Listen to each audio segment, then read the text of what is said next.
And when we saw the arrogance and the defiance coming from that university over this thing, it obviously didn't surprise us because that university and that fan base permeates arrogance from the top of the administration all the way down to the Walmart Wolverine. Always has, always will. That's their thing, man. That's their thing. They're above it all. Let's get it. Juck. Who the f- is Juck? Juck on Bucks. Juck on Bucks. Juck on Bucks. Juck. Juck. Juck on Bucks. Oh my God, Juck. Juck on Bucks. My buddy Juck. Juck is the Juck. Juck on Bucks. Okay. Juck is junk. The Juckeyes. The Juckeyes. Juck on Bucks. Junk.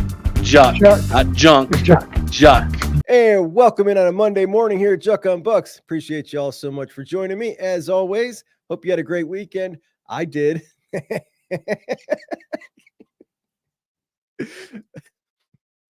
We're going to get there.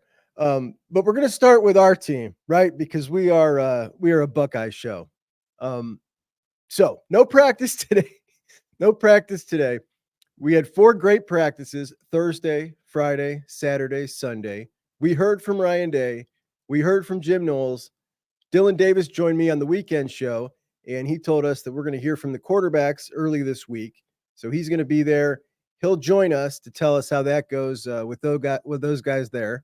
And we haven't heard from Chip Kelly. Chip Kelly was on the docket. He was supposed to talk sometime in that first 4 days. We haven't heard from him yet. And he was the one I was most looking forward to hearing from for sure. But I heard Tim May say, and this is interesting because I think that ever since spring, really, when we talk about this team, we know the starters so well from all the returning starters and the guys who transferred in. We've seen them in other teams. We've heard them talk before plenty. That most of the conversation has been about the two deep. Like so much of the conversation, we're talking about not questions in the starting lineup, but questions about backups. And that's wild, man. That says something. And Tim May, I heard say over the weekend, I've seen a player at every position in my career that's better. So, there's been a better quarterback, better defensive, but I've seen one player at every position that's been better for sure. But I've never seen a collection of talent like this. Deep, all down the board, all across the board. And it's similar to what Jim Tressel and similar to what Urban Meyer said about this team. And I think it's what's most exciting about this team. And I agree. When we talk about the highest of the high-end talent, we have had guys just in my lifetime that have been, better at most of those positions. I don't think there's any one guy you would say is the greatest we've ever had, though I think Caleb Downs might have a chance, right? But as of right now, probably not. But across the board, it's just wild. And I was thinking about spring. We went into spring. There were 4 position groups that I kind of had questions about. Linebacker, offensive line, tight end, and quarterback. And then there was the units that we knew for sure were totally tightened up, no questions. Defensive line, secondary, wide receivers, and running backs. And having 4 units being totally tightened up, even as you entered spring, pretty crazy, pretty rare. Of note, out of those 4 units, Phil Steele ranked them the number 1 defensive line in the country, the number 1 secondary in the country, the number 1 running back room in the country, and the number 2 wide receiver room in the country, soon to be number 1 when JJ bursts on the scene. So, yeah, we're more than shored up in those 4. But after Tuesday's practice, we are going to be 20% through camp already, 1/5 almost. So I figured let's take stock of what we're looking at so far, and we'll start with linebacker. They go with Melvin Gordon. Whoa. So when you got new starters, it's always a question, but we know the guys. I think that a whole lot of us feel very comfortable with the guys who were coming in and with the coach who's coaching the room. And we'll start with Cody Simon. Cody Simon played 327 snaps last year, so certainly an experienced guy, just not a starter. He is a guy who is revered by the coaching staff, revered by his teammates. They all talk so highly about him. He's going to be a captain, that's for sure. He's also the green dot guy. I asked James Laurinaitis how comfortable he is with Cody Simon wearing the green dot, and he giggled and said, yeah. So about the comms, we've talked a lot about it on offense, not much on defense. Laurinaitis said that as far as the comms on defense, where he sees the big advantage is going to come from on the sideline with the tablets more than having the headpiece in on the field. So we got Cody. That's squared away. Behind him, Gabe Powers looking really good, getting rave reviews. And I think if we were coming into this season, if Cody had gone to the NFL and it was Gabe Powers we were looking at moving up into that role, I'd feel pretty confident about that too. Next to Cody, the battle between Sonny and CJ started in spring when they officially moved Sonny down from safety. And it looks like to start camp that Sonny is the one who's running with the ones more than CJ. In the press conference, Jim Knowles said that they were neck and neck. I don't know how much we can believe that, but he also said they're going to run a lot more 4-3, and they're also looking to use CJ as a weapon, and he's concerned with the depth at nickel. So if he's concerned with depth at nickel, wants to use CJ more like a weapon, Sonny played nickel safety last year, then it kind of lends credence to actually, making sense to run a lot more 4-3. So I think that's definitely in the cards. A lot of people don't like pulling Jordan Hancock off the field. With these linebackers, man, I want those athletes on the field. I absolutely do. Showcase that athleticism, the versatility that Sonny brings, and just a straight attack mode that CJ brings. That is an advantage. I want that on the field. Give me that all day. So I'm all for the more 4-3.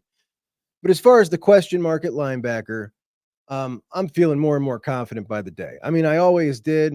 I talked about those rankings. I think Phil Steele ranked the linebacker room like 10th or something. I'll have to double check on that, but I was offended. I was definitely offended by it.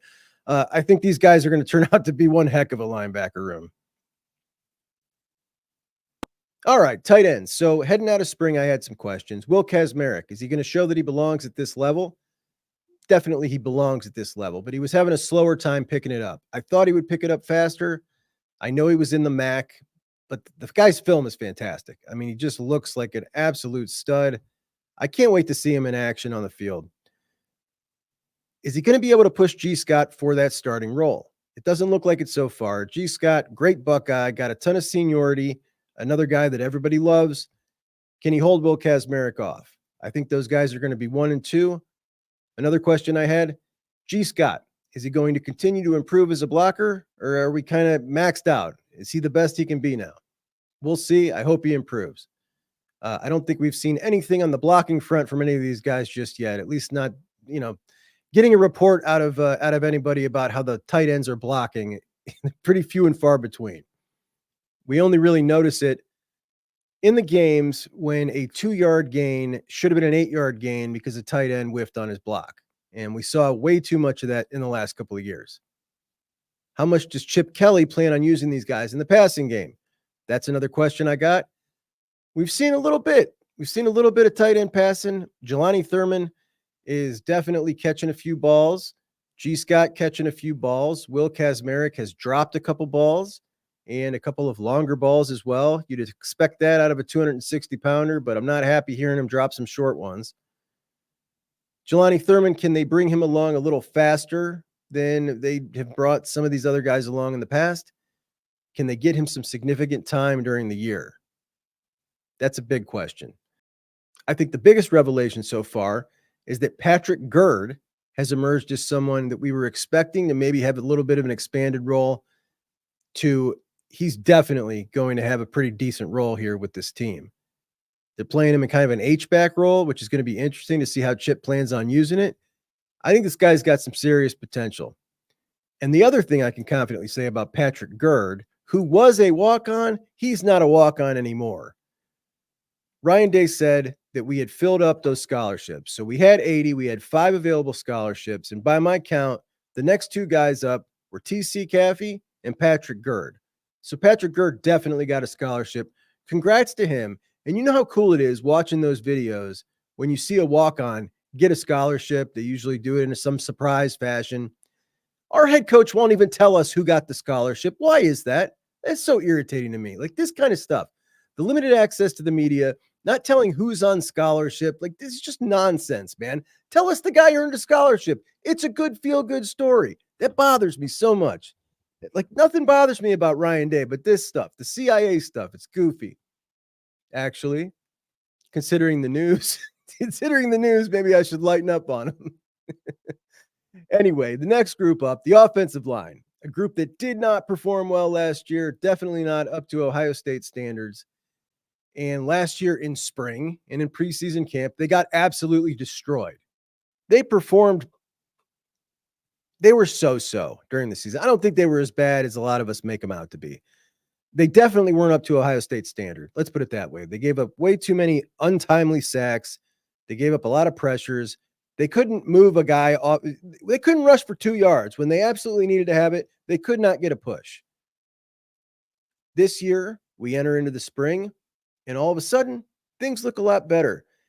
And you're going to have that when you got a bunch of returning guys just off, at the bare minimum, being 1 year bigger and stronger in the strength and conditioning program. No position on a football team gains more just from year over year in that strength and conditioning program than an offensive lineman. You look at a group of freshman offensive linemen next to a group of senior offensive linemen, they might as well be a different species. I mean, we're talking just that age 18 to 22 or 23, 1 year in the strength and conditioning is so big. So you got all these dudes coming back.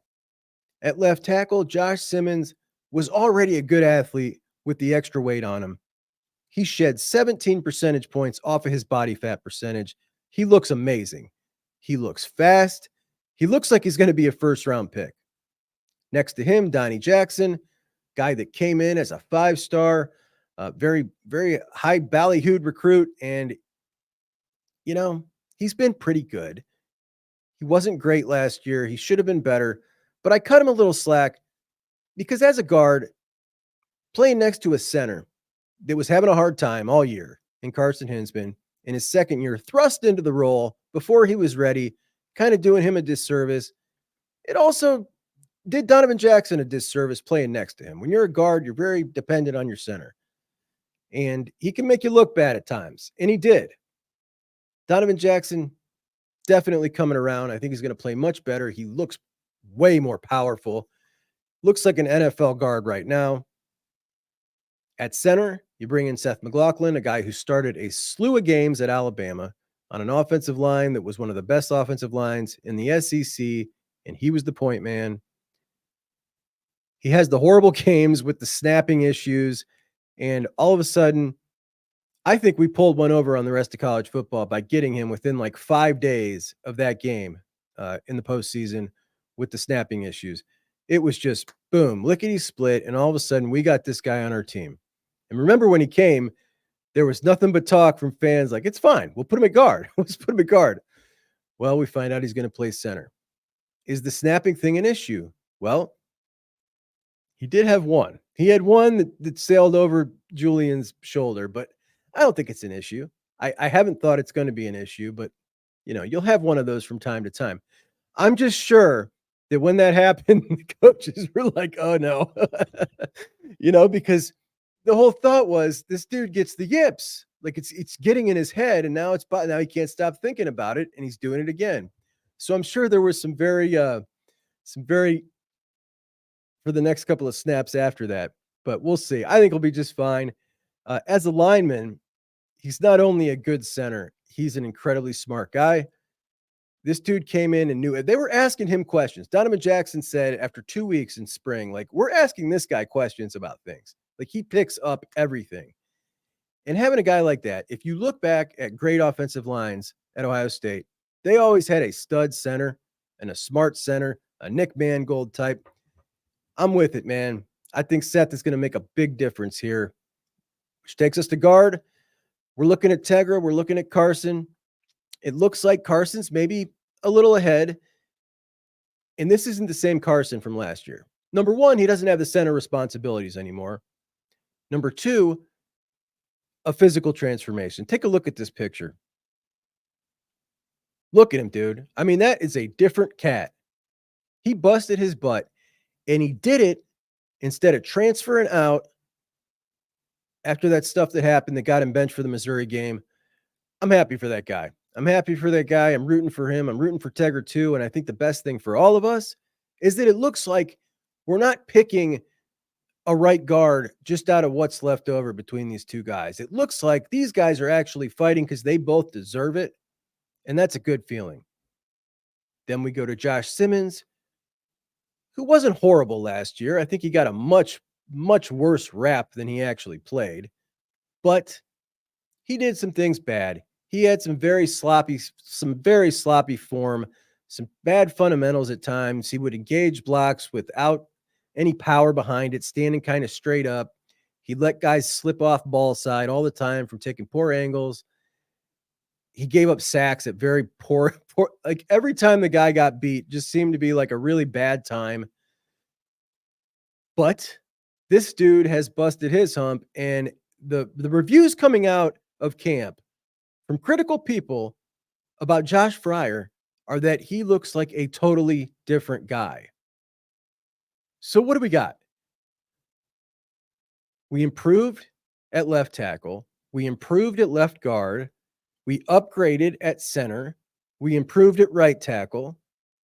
And hopefully we got a good solid center coming in right guard. 4 out of 5 positions guaranteed were improved. And the leader of the unit, the center, has definitely been improved. And you got Chip. I am so bullish on that. Like everything lines up for this to be an excellent, traditional, beat your butt off the ball Ohio State offensive line. And I can't wait. I got to admit, I loved the transition into the high flying, big passing yard offense. It was fun. It was cool. I would sure love to get back to the roots of being able to just whoop your butt on the ground. Like I would love it. And I'm ready for it. And we got the horses to do it. We got the OC that wants to do it. I can't wait. I cannot wait for this offense. All right, let's get to quarterback. Now, some people are of the opinion that this is some massive quarterback battle going on. I'm not one of those people. I thought from day one when Ryan Day signed Will Howard that Will Howard was coming in to be the starting quarterback unless he came in and was not the same guy that he was at Kansas State. He clearly is, which we know what that is. He's a guy that has some limitations in some areas, excels in others, not perfect, but a guy with 27 games of experience and a Big 12 championship who can run, who's confident, who walks around like the starting quarterback, and he's big and sturdy, and that's what he wanted. That's the guy he went and signed. Then you got Devin Brown, who really, in my opinion, needed to absolutely make it impossible for Ryan Day to overlook him. We were almost 20% of the way in. By 50%, we know Ryan Day wants this wrapped up with, which means Devin's got but a couple more practices to make this happen for himself. And he has not, as of today, which is 4 practices in. He needed to be lighting it up and making it impossible. And he's not. So, this to me, as far as I'm concerned, like I'll entertain it if you guys want to talk about it, but this is over. This is Will Howard's job. It always was. That's where I stand on it. I would love for if Devin made it impossible for Ryan Day to give Will the job. Be like, look, I'm sorry, Will. I know I brought you in, but my guy, who's our guy, who's the guy who picked us out of high school and the guy who stayed and burned the boats, and I love him. I wanted him to pull this off, but it's not happening for him. Now, Will, in this offense, I'm with it. I'm 100% behind it. I can't wait to see it. And I am slightly concerned when we heard our buddy Dylan Davis come in here and tell us with this particular set of quarterbacks compared to those in the past, when it's bad, it's bad. I mean, that's real. We don't usually get that out of people. That is really real. And I'm happy that he can say that to us, though I don't like hearing that. That's tough to hear. But here we go, man. Here we go. This is what we got. Let's ride with it. So the 4 groups I had some questions about from spring. I think we've now learned a little bit about each one in the first 4 practices, and I think they're all trending in a positive direction for sure. Linebacker, we know Sonny's pulling ahead a little bit, I think. We know that we're going to attack more with CJ, and we're going to use some more 4-3. I think those are all positive developments. The offensive line, nothing but positive developments. More and more confidence every day with those guys, particularly excited about the center, and the right guard is going to be one of these guys is really going to earn it. And the next guy is going to be absolutely ready to come in should need be. Not often you get through a season with no injuries on the line. So that's great news there. Quarterback, really was hoping we would hear Will is way better than you would expect. We haven't heard that, but I think Will, just being Kansas State Will, is exactly what we need to win a national championship, and I'm good with it, and I'm excited about it. And finally, tight end, until I find out that G. Scott has improved on blocking, I'm not going to feel any better about that situation, but I am excited about the development with Patrick Gerd. Makes me feel like the Chipster's got something fun cooking up, and I like it. So all in all, nothing but positive developments there. There is a leak at the NCAA. And that leak, well, we're the beneficiaries of that leak because somebody at the NCAA leaked the notice of allegations that is going to be heading up north to Pete Thamel and Dan Murphy of ESPN. And in that notice of allegations, there were some doozies, some gems. And this, to me, when we talk about the entirety of this scandal, this is everything I wanted right here. Because to me, this has never been about the punishment. This has been about the court of public opinion. This has been about a lot of the college football fan base in America has largely shrugged their shoulders at this and not quite understood just how bad this was. And now, after reading some of the details that are going to come out in this thing to the general public slowly, they're going to understand that this was the biggest cheating scandal in the history of college football. And not only was it that, but the bozo who is the head coach of the program currently is the biggest bozo of all. He just is. I couldn't be any happier with this. Like, it gave me everything I wanted. It warmed my heart. It just makes me happy. And really, whatever punishment comes out of it, I don't care. Because this right here is the credibility hit that I needed to happen for my own sake. I also wanted these salacious details, and they are juicy, buddy. They are juicy. We saw the way they acted when this stuff first came out. The arrogance, the defiance, none of it surprised us. Like, I think a whole lot of the country, and I've said this before, I'll say it again, a whole lot of the country, when you and I think of maybe the Georgia and Alabama fan base or the Georgia and the Florida fan base, they're similar parts of the country, and the two rival schools, they must be alike. And a lot of the people around the country view Ohio State and Michigan as a little twosome. It's those two schools that are good at football up there, Ohio State and Michigan. Well, their fans must be similar too, right? No, nothing alike. Totally different, polar opposites. And when we saw the arrogance and the defiance coming from that university over this thing, it obviously didn't surprise us because that university and that fan base permeates arrogance from the top of the administration all the way down to the Walmart Wolverine. Always has, always will. That's their thing, man. That's their thing. They're above it all. And yesterday when that thing leaked, it was the beginning of their comeuppance. And man, I just loved it so much. I loved it so much. And they can say whatever they want. Look, I really don't care what the punishment is, man. I really don't. Everybody knows what they are now. They embraced this. They tried to hide it. At the top of the administration, they tried to thwart the investigation. Now, why do you thwart an investigation? Because you're innocent? Do you try to thwart an investigation when you're innocent?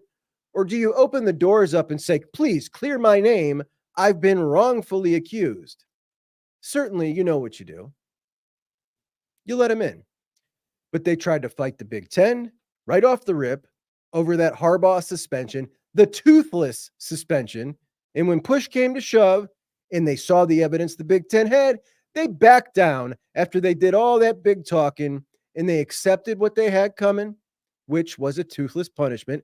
And Jim Harbaugh missed 3 games on the sideline while he was still allowed to coach the entire week. and it meant absolutely nothing. A Michigan spokesman had this to say yesterday. Our athletic department and university continues to cooperate with the NCAA regarding our ongoing investigation. We do not have an update to share regarding the status at this time. This thing is juicy. It's all I ever wanted. Well, I thank the Lord. To see these details and recognize that this was an entirely crooked staff who was cheating for years, and it was gaining them an on-field advantage. That's what I wanted, and that's what I got in this. And it's only going to get better when the whole thing gets released. Jim Harbaugh, Chris Partridge, the linebackers coach, Denard Robinson, the man with the corniest nickname in the history of college football, Connor Stallions, Sherrone Moore, all hit. Boom, boom, boom, boom. Get them all. Sherrone Moore made my day, man. Made my day. But we'll start with Jim. Jim Harbaugh is accused of not cooperating because he denied the NCAA's request to view relevant text messages in his phone. The draft says Harbaugh could face a show cause restriction if he ever opts to return to college sports. We know that he won't. The draft of allegations does not provide any evidence that Harbaugh was involved in the Stallions operation or that he knew what was going on. The draft states that Harbaugh failed to actively look for or evaluate red flags. And we talked about the Kentucky situation over the weekend. And I noticed the language that the NCAA used in that Kentucky situation. They deemed that no one in the athletic department knew of the scheme to pay the players for those jobs, or that the players weren't working, and also that a reasonable person would not have known. What's that tell us? That tells us that if they feel you should have known, they will punish you just the same as if they have evidence that you do know. So by them saying that Harbaugh failed to actively look for or evaluate red flags, are they telling us there that they believe he should have known? I think you're real close to that right there. But to me, it doesn't even really matter. We all knew he knew. That's what matters.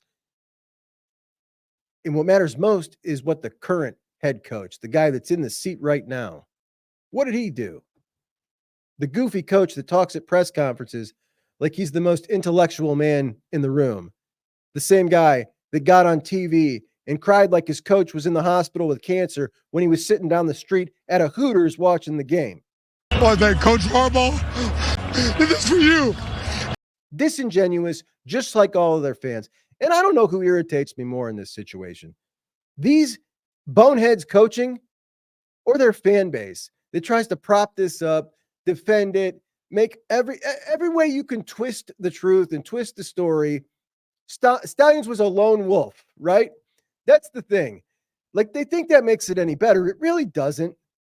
When you're the head coach, you're responsible for everyone in your employ. That's just what it is. That's the way it always is. That's the way it works in every company and every organization. You're responsible. And he failed to look for the red flags, and he failed to investigate or look into it. But what about the coordinators? Sherrone Moore could face a show cause penalty and a possible suspension for allegedly deleting a thread of 52 text messages with former Michigan staffer Connor Stallions in October 2023, on the same day that media reports revealed Stallions was leading an effort to capture the play calling signals of future opponents. The draft states that the texts were later recovered via device imaging, and Moore subsequently produced them to the enforcement staff.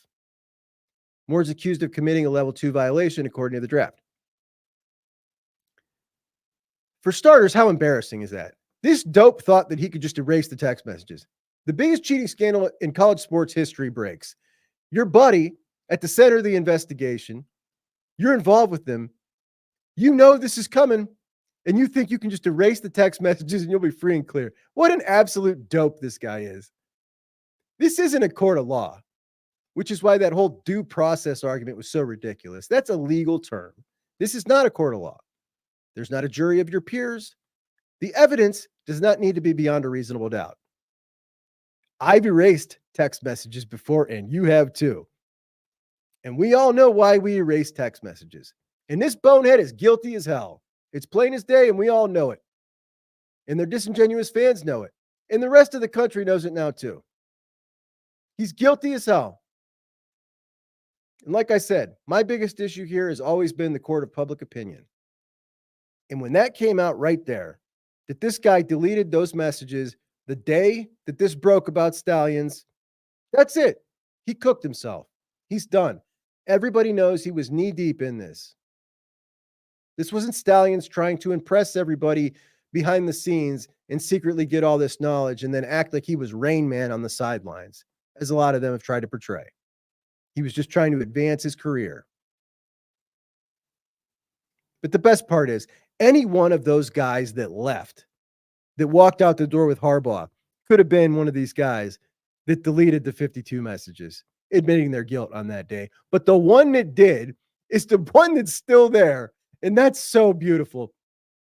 And he's been sitting there, guys, this entire time, coaching his little heart out, developing all the development and developing, and the whole time knowing with this pit in his stomach that this was coming, you know? Like he's been sitting there the whole time knowing this was coming.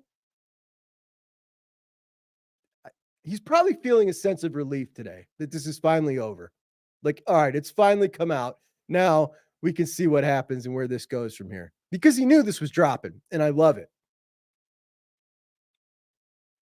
What he should have done is walk the hell out the door and gone with the rest of them to the NFL. But those who stay will be the patsy holding the bag at the end. But it gets better. Moore is considered a potential repeat violator by the NCAA because in August of 2023, he came to a resolution for recruiting during the COVID-19 dead period. Burgergate. They gave it a cute little name to make it sound like it was a classic case of the NCAA overreaching for something ridiculous. Remember, then the NCAA came out and sent a memo that said this was not about a cheeseburger. Clearly, they were very irritated at that point, and we knew they were coming hard because they were irritated. But you can count on Michigan to make it sound like everybody else is an idiot and they're just above it, and that's exactly how Harbaugh and his staff acted during the COVID-19 dead period, where every staff in the country was told to lock it down and quit recruiting. There are Americans dying. We don't know yet the best course of action. So for now, shut it down. Don't do anything. But the rules don't apply to them. And they didn't care. They did it anyway. And it wasn't just one of them. It was all of them. And Sherrone Moore, their current head coach, was one of them. As for the Stallions investigation, they used ticket information, film, photographs, and interviews to determine that Stallions had impermissibly scouted at least 13 of Michigan's future opponents on at least 58 occasions between 21 and 23. He directed others to scout some opponents multiple times, including one team they scouted 7 different times in 2022. And we all know who that team was. How bothered would you be if you were Ryan Day? All the crap that you have put up with, losing to them, and you very well could have lost those games anyway. But to have that what if doubt in your head. And I bet if you asked him in an honest moment, he would tell you he probably can break it down exactly the plays where he knows for a fact, if this play had gone different, this is a play they did it on. If I get this one back, I know they did it on this one. If I could get that one back, I win these. I bet he knows. And it's probably just absolutely ate at him. As the coach of Ohio State, you carry that record with you to the grave and then beyond.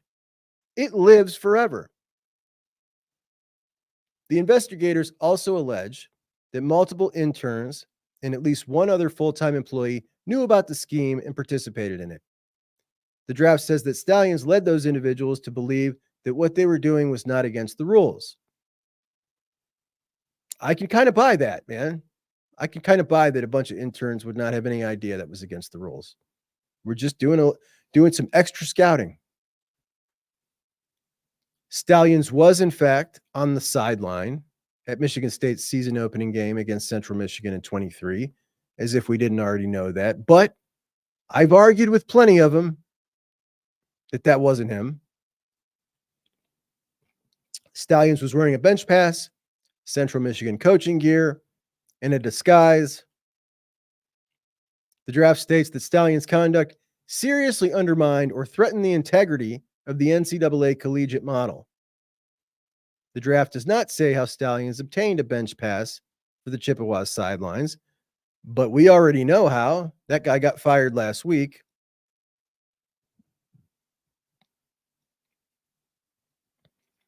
The draft also states that in October of 2023, Stalions removed hard drives from the Michigan football offices. Removing hard drives. Now, I've seen that in movies. Stalions actually did it because this guy, and I've thought this the whole time, is the star of a movie that runs in his head.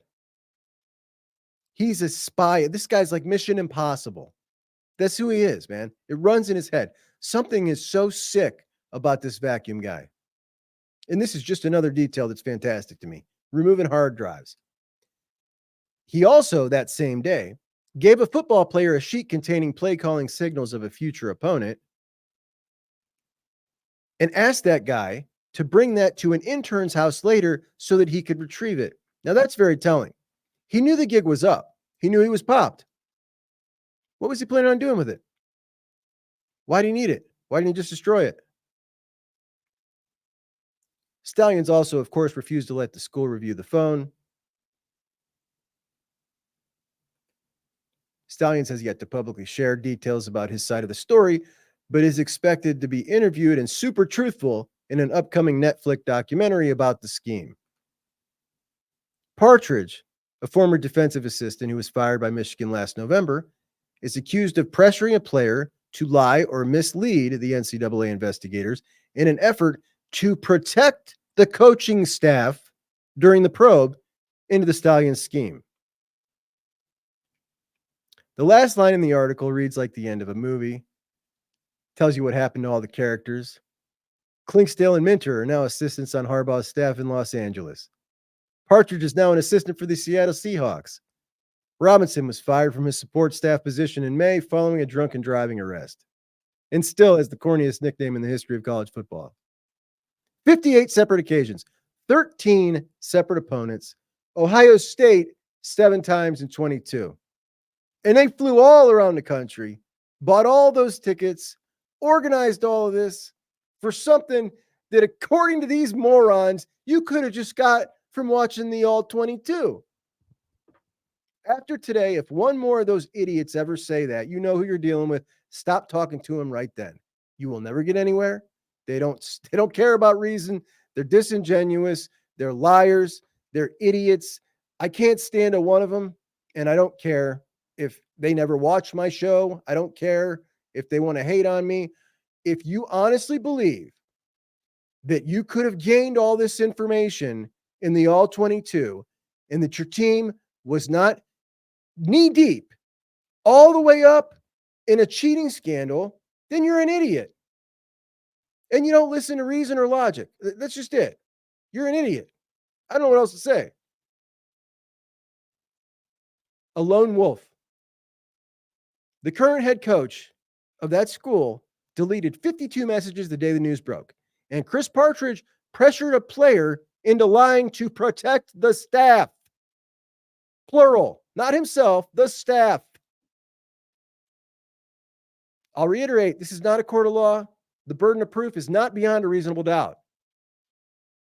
And the fact that bozo deleted 52 messages on the day that this came out, and Chris Partridge pressured a guy into trying to lie to protect the coaches, it's all the evidence necessary to know that at the bare minimum, the offensive coordinator and the current head coach was involved, as well as the linebacker coach. Multiple coaches and the one sitting in the head chair right now. You can't argue that anymore. To argue it is just totally disingenuous. There's nobody who could possibly believe that guy erased those 52 messages and wasn't guilty. There's no way. A lot of people are pointing to what happened at Kentucky as they had to vacate wins as evidence that maybe Michigan is going to have to do the same. I think there's a bit of a misconception about the Kentucky case. Kentucky didn't vacate those wins because they paid players for jobs they didn't work at. They vacated those wins for playing ineligible players in those games. So all 10 of those games they had to vacate. They had at least one player in each of those games that was ineligible. The reason he was ineligible is because he got paid for a job he didn't do. So they retroactively made those guys ineligible, which now means you have played ineligible players in each of those games. And if you played an ineligible player in a game, that goes back a long time. Like you're going to vacate those wins. Like that's just what that is. So there is some precedent for that happening. There is no precedent in the whole Michigan situation. This is unprecedented, obviously. You can't point to this ever before, which is why it's so bad, right? I know there are some of you watching now, right? This is why it's so bad. Never happened before. You understand that? Never. And I just wish that they weren't like, if this happened at Ohio State, number one, I would be furious with the idiot, okay? Stallions. Like that guy would have been tarred and feathered in Ohio. They revere him. So like that shows you the difference right off the rip. Number two, there is no way I would support or diminish a coaching staff who did all this, then ran out the door. Do you not see they ran out the door? Like how this is the most blatantly obvious garbage I've ever seen in my life. And the fact that people honestly try to defend it just blows my mind. You know what, though? That's why I love college football, right? That's why I love college football. Anyway, what's the punishment, man? I don't know. I don't care. This was it for me. And when we get to read the whole thing, that's everything, bro. That's everything to me. And this idiot, man, this Sherrone Moore, dude. Listen, this guy's probably a nice guy. I shouldn't be calling him a bozo and an idiot. But, you know, he's clearly a cheater. He's a cheater for sure. Cheated in recruiting. Then he cheated again on the field. He's a cheater. And he's the head coach at that university. And that's just hysterical. Now, punishments. You could vacate wins. You could forfeit wins, which would turn those into losses. I'd like that. That would fix Ryan Day's record against Michigan. Make up for the 2022 game and the 2023 game.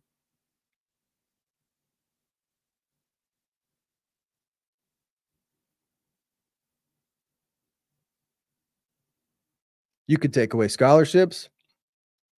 We talked before that taking away scholarships isn't really a punishment anymore, but that was before the new 105 limit.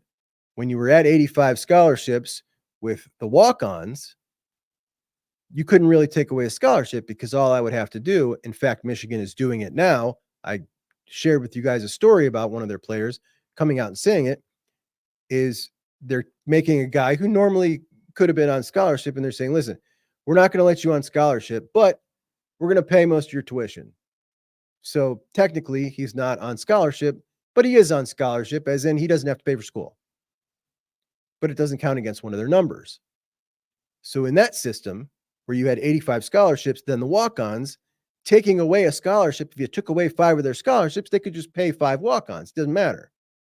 But now football is going to be a countable sport, which means you got 105 roster spots. They all have to be on scholarship. There are no more walk-ons. You can't get around that rule anymore. But taking away 5 scholarships from 85, a decent punishment. Taking that away from 105, it's not. Even taking 10 away from 105 is not the same as taking 5 away from 85. It is mathematically, but it's different. When you're down that low in the numbers, like those are bottom of the barrel guys who would usually be just practice players. You're not losing anything off your team. You lose a little ability to practice. Not significant. Recruiting restrictions, coaches traveling for recruiting, those are big. Obviously, postseason ban would be ideal. I think they deserve several, though. The funniest thing is they think this will only apply to the Big Ten title game and not the college football playoff because the NCAA doesn't run the college football playoff, as if these people don't work hand in hand. Like, how dumb are you? You think you're going to get away with that technicality? Like, wait, but the NCAA doesn't run the college football playoff, so they're just going to let us in. I don't know, guys. I don't know where the punishment's going. I don't know. But I'll tell you this. The word's circulating, and that people are seeing this embarrassing crap from their head coach, and the public opinions are already starting to change. And the more comes out, the more it's going to be. The shift is going to happen. And I know that today I saw one guy in the media say, after reading this, I expected that everybody just assumed this was over. And now after seeing this, I think a lot of people's minds are going to change. And his mind was of the opinion before that this was not such a big deal. Now, he didn't come out and say, I now have changed my mind. But the way he said it kind of made it seem like maybe he had. But he's definitely noticing that other people have. And I'm seeing it too. And it's great. It's glorious because that's what I want. I want the public mind, the public sentiment to understand that these people did what they did and how big it was. This operation was huge. 58 different times. They're flying around the country. You only do that if you are getting one hell of a payoff, right? That's money. That's payroll. That's coordinating. That's a big pain in the keister, man. That's a huge operation. You don't do that unless you are getting a very good payoff. And the only payoff that they could have got was the cheating payoff. So there it is. I had a couple of you ask me to go live last night. I said, dude, you better give yourself a day to process this before you come on that microphone and make a real ass of yourself. I'm worried I just did it anyway after 12 hours to decompress. But here I am, guys. That's just me. I'm sorry. I'm passionate in my love and just as passionate in my hate. And I hate them.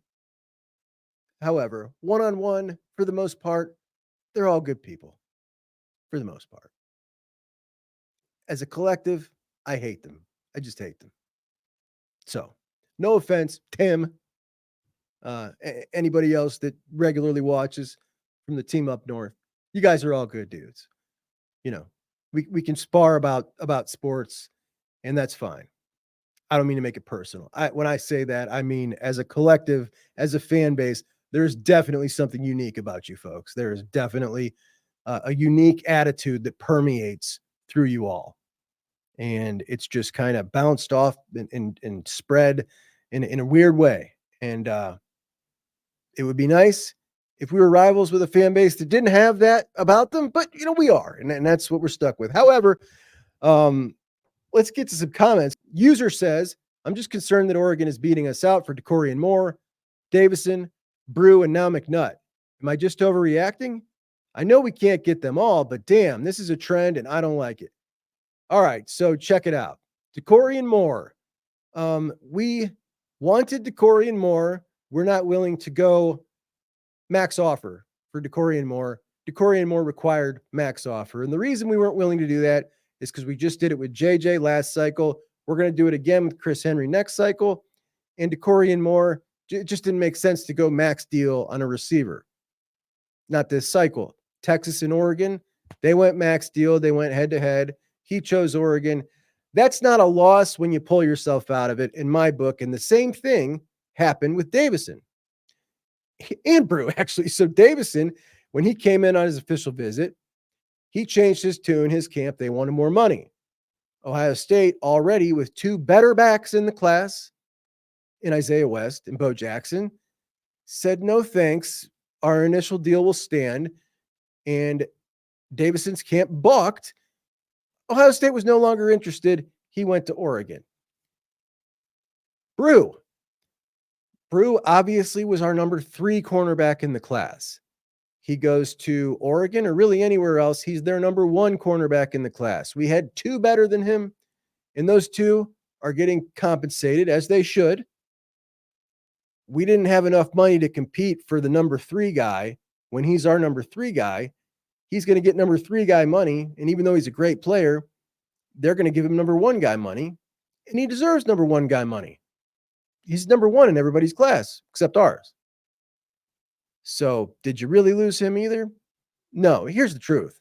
When it comes to Sherrone Moore, 100%, if we matched the offer, he would have come to Ohio State. He wanted to be here. No doubt about it with him. 100%. With Sherrone Moore, if you matched, I still think you lose. I don't think that has anything to do with us, really.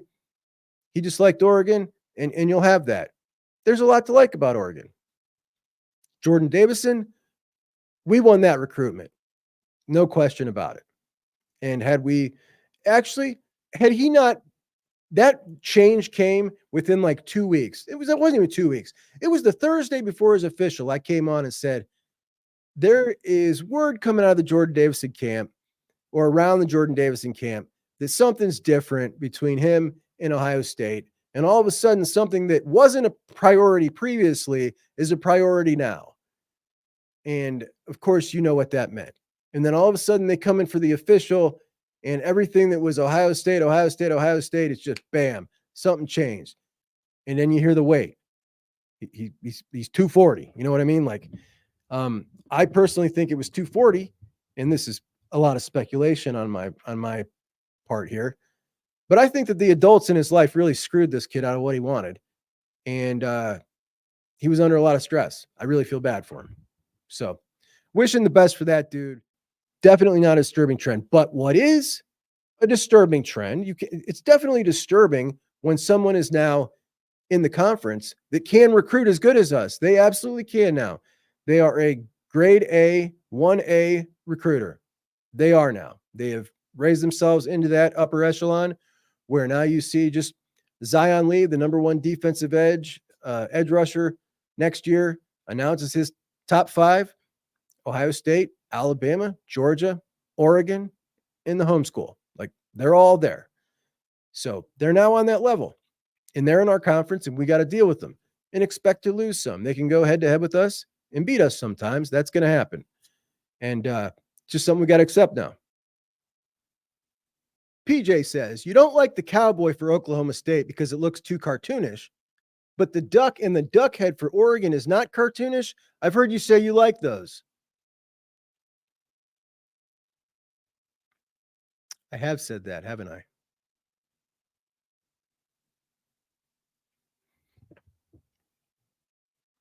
I don't really have an answer, man. I'm going to have to look into myself to try to find out why that is. Closet Duck fan, maybe. I don't know.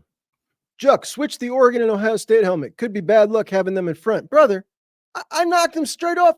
I knocked them straight out west. Remember, kicked them right off for Clemson. Clemson is on the table now. They're over there on the floor out west, the west side of the room, where they belong. All right, so here's what Andrew said. He said, calling them the team out west, they're definitely trying way too hard. But wouldn't it be funny? No, here's what he said. He said, I wish I had the comment. Should I pull it up? Maybe I should pull it. I'll just tell you. I'm just trying to paraphrase here. So Andrew said, they're definitely trying to take the place of Michigan as our rival. Wouldn't it be funny if we entertained it? Can you imagine how irritated Michigan would be if all of a sudden we started really calling them that team out west and treating them like they were the rival, and then Michigan gets left out? It's not a bad idea, guys. It's really not. We might consider it. I think we might consider it here on Team Juckeye. You guys let me know. What do you think? I'm going to have to find this quote for you. Andrew's always good for a good one. All right, guys, that'll do it for me today. I want to thank you so much for joining me. Please do check me out on podcast, anywhere you can find podcasts. Please do subscribe. Check me out on my Juck on Bucks channel. And appreciate you guys so much. By the way, I want to tell you, if I had more time before I got to release this, is I'm on someone else's time now. You know what I mean? When you go to work with someone else, you got to be considerate. They want the episode released at 9. I'm out of time. I think I would probably reshoot that whole segment, because I think I might have gotten a little too animated and irritated. So I'll try better next time. I'm sorry. Anyway, I'll see you guys tomorrow. Talk to you later. Juck and Bucks out.